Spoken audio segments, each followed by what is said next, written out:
Welcome back to KCAT News. This week, Cayenne talks to students coming back to school full-time. Damien has an update from the results of the state FBLA.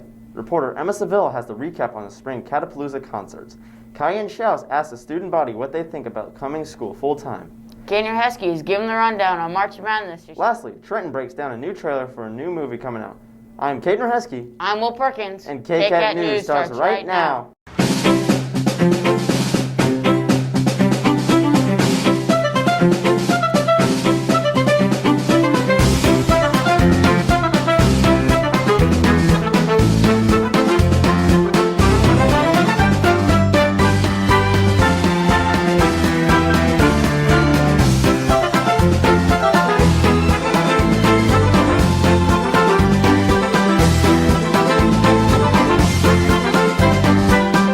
The student body is split right now if they want to come back on full-time. Cayenne Shouse has found students' voices to voice their opinion about us coming back full-time. For MHS. Instead of our usual hybrid schedule, starting Monday the 29th, we went back to full days Monday through Friday. Full days have been pretty tough. I usually take a nap when I get home from school if I have the chance. But it's really not all that bad. It's been nice to get some work done. I was falling behind quite a bit, and now I'm all caught up, so we're all good to go. Actually a little bit easier for me since my classes are combined instead of having to teach the same lesson like 6 times. I'm teaching it 3 times. So being in class for 100 minutes, I thought I was going to hate it for some classes, and I thought I'd love it for others. And it's kind of flipped itself in that way, where jazz band for 100 minutes is absolutely exhausting, and calculus for 100 minutes is great because I get assignments done. So I don't know. It has its ups and downs. definitely different than how I've been teaching. Like, there are a lot of positives to it. Like, we can answer questions. Like, in English today, we read 2 chapters and got all the questions answered so they didn't have homework. But also, who wants to do English for 100 minutes, especially when it's like 2 days in a row? Like, just a lot. Yeah, so there's pros and cons. As you can see, MHS is still adjusting to the new schedule.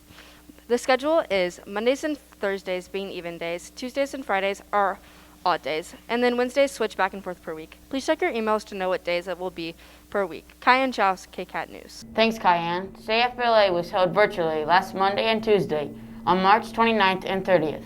Damian Nimel has the results and talked to FBLA President Shelton Lauterball. Thanks, Will. State FBLA was on March 29th and 30th. Normally, this event was held in Topeka, Kansas, but due to coronavirus, it was held virtually this year. The president, Shelton Lauterball, talked about how this year was different from last year. He said that he still had fun, even with the different format. So FBLA worked in the fact that we did districts all together as a first thing, but it really wasn't a competition. For those of you who don't know FBLA, we do a district tournament and then a state tournament for those who qualify for the state tournament. Districts, it really didn't mean anything this year, and it was just for practice, but just a couple Sundays ago, we just did our tests for state, and I believe it's the top couple percent that get to actually perform at state instead of just doing the tests. In a way, yes, but also at the same time, it kind of stinks not being able to go and perform at places because we just did a lot of the tests, and the most fun part for me in FBLA is competing in like events and performing and stuff like that. I felt really nice. I got to really know Hedrick a lot closer, especially since I've been president this year. He's a great guy and a great teacher, so if you don't have a Hedrick class, take a Hedrick class. But ultimately, it was just a lot of the friends that I convinced to do it with me, and so it's really fun to get out a day or two and during the year and just go and have some fun. Yes, I most definitely did. Except the only sad part is I have never got to go to a state tournament because freshman year I didn't qualify. Sophomore year I got sick, and junior year COVID happened. So I'm hoping to get to go this year in whatever way it looks like. But so essentially it seems very complicated, but it's really a lot of common sense.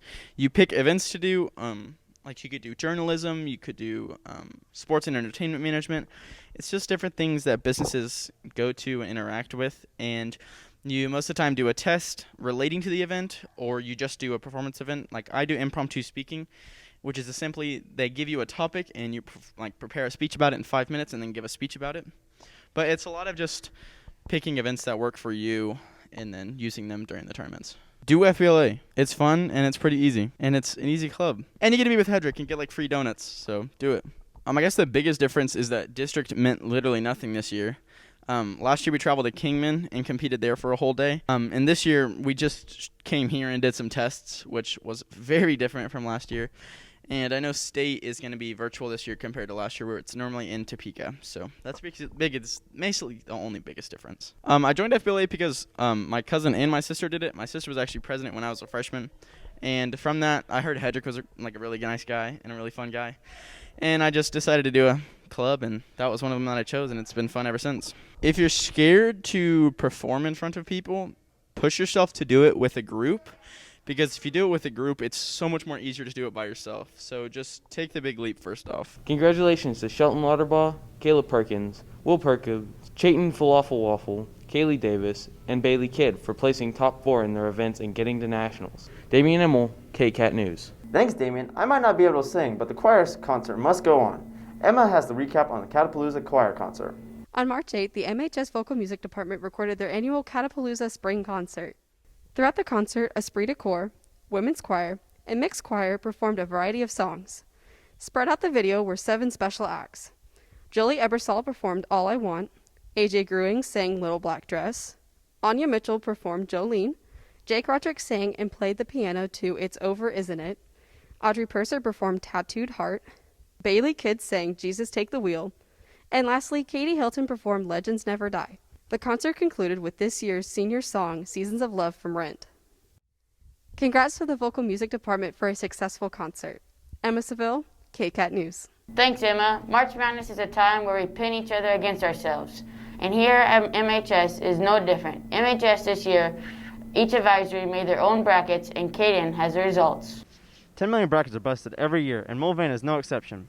Hi, I'm Caden Orhesky, and this year, Vice Principal Mr. Fenwell decided to pin each advisement class against one another. The other night I was sitting at home and I was going through my Twitter account and I saw that there was another school that was doing this. I've always enjoyed doing the brackets. I've done them for years and years and years. It's friendly competition.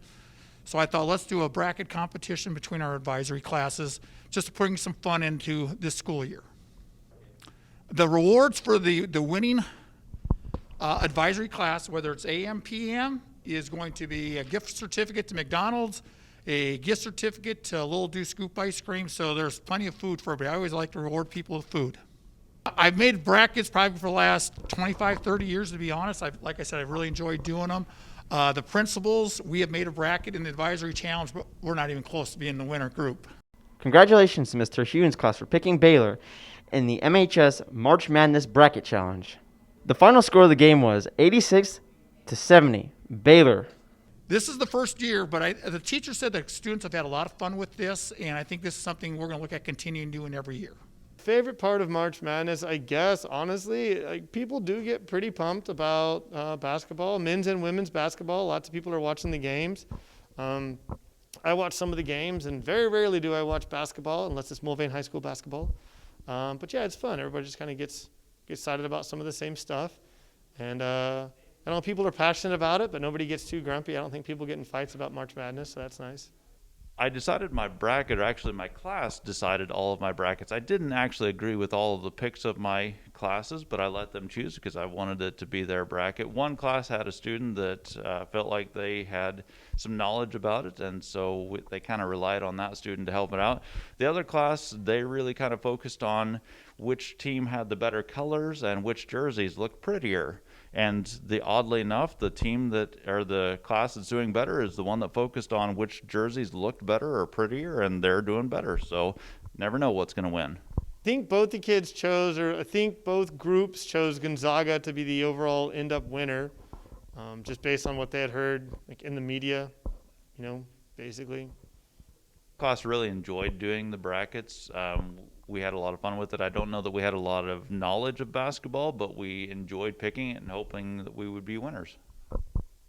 My favorite part of March Madness is just the unknown, that anybody has a chance if they get in the tournament. And I love to see the upsets. I love to see some of those teams that you just think they don't have a chance, and then beating some of those powerhouses that everybody's assumed is always going to win. So I love kind of the unknown of March Madness. Yes, it seemed like my classes did enjoy the brackets. It was like the first day back and from spring break, and we had the 100-minute block schedules, and it gave the advisory kids some stuff to talk about and get to know each other a little bit.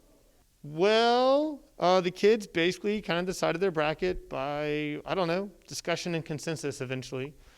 Some kids knew some stuff about some of the teams. Sometimes they chose based on the seed, and sometimes they chose based on the color.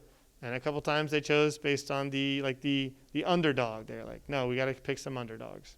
There you have it. Teams that have the nicest jerseys or teams that play the best. You decide. That's all for now. See you back at the desk. If you have a talent, listen up. Peyton Reese has a scoop on this year's virtual talent show. Lights, camera, action. If you want to be in the MHS talent show, you still have time. I asked Mr. Mitchell what type of talent he was looking for. This year, Eve, the student body, gets to vote. We really like variety. You know, it seems like every time we do a talent show, we get a lot of musical acts, either people singing or performing, which is great. But at the same time, we also like to see, what could I call them, kind of more unusual acts. You know, in the past, we've had somebody do a hula hoop routine, which was amazing. We've had people do really fast art sketches. We've had a few magic acts over the years. So we're looking for variety, but of course, we won't turn anything away. But we tend to see, if we categorize it, probably more music acts than anything else. You know, in the past, we've had a number of judges who both do a round of auditions, because in the past we'd have a live show during end of day, during pep assembly schedules. So about a 30-minute show that we would do in the auditorium.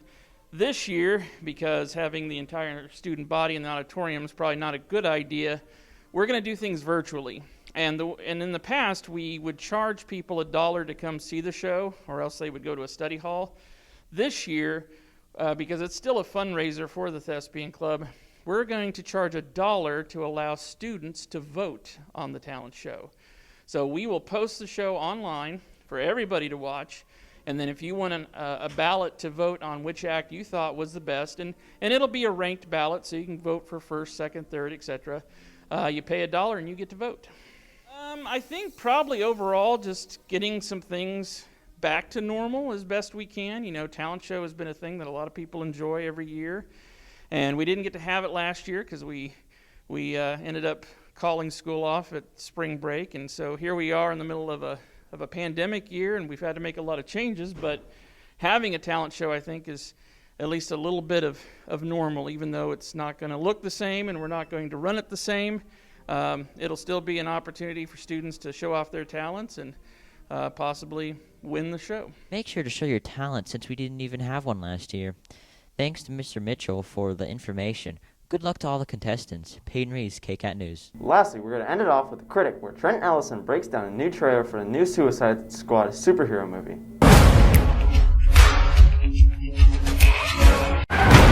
You gotta be kidding me. You're gonna risk the entire mission for a mental defective dressed as a court jester. It's coming from a guy that wears a toilet seat on his head. We don't leave one of our own behind. Hey, welcome back to The Critic. I'm your host, Trenton Ellison, and today we'll be looking at the new trailer for the upcoming movie, The Suicide Squad, which will be releasing on HBO Max and in theaters. This is a new take on the infamous group of villains known as the Suicide Squad, which had received a pretty poor adaptation back in 2016. But the sequel is looking a lot more promising, and many fans are excited to see James Gunn at the helm of the movie, who's responsible for bringing us the Guardians of the Galaxy and the live-action Scooby-Doo movies. The new lineup contains 13 new members and 3 returning characters, those 3 being Joel Kinnaman back as Rick Flag, Margot Robbie reprising her role as Harley Quinn, and Jai Courtney coming back as Captain Boomerang. Some of the new members include John Cena as Peacemaker, David Dastmalchian as the Polka Dot Man, Idris Elba as Bloodsport, Pete Davidson as Blackguard, Sean Gunn as Weasel, Michael Rooker as Savant, Alice Braga as Sol Soria, and Sylvester Stallone to voice King Shark. The movie follows a group of villains as they try to reduce their sentence by doing secret missions which may or may not put their life on the line. Any questions? And? Yes, that is your hand. Very good. We're all gonna die. I hope so. Amanda Waller, played by Viola Davis, who is the director of Argus and the main person who runs Task Force X, otherwise known as the Suicide Squad. And while we don't really get to see a whole lot of the main antagonists, we do get tiny little shots, such as the one where there's a shot of the main villain on the computer screen. Oh my god, we've got a freaking kaiju! And we clearly see it's the huge creature known as Starro. Never thought we'd be seeing a group of supervillains fighting a giant starfish from outer space on the big screen. With the new movie arriving on August 16th, many are very hesitant on watching it due to the failure of the previous movie. But compared to the last one, this movie has a lot more character growth, it's a lot more colorful, and it looks like it's going to be a lot more fun to watch. And while we're not going to be getting Will Smith back as Deadshot, nor any signs of Deathstroke, this movie is already looking a million times better than the last one. That's all for this week. Trenton Ellison, KCAT News. We love the rain.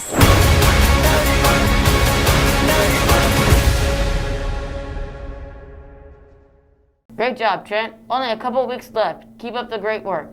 And as always, thanks for watching KCAT News.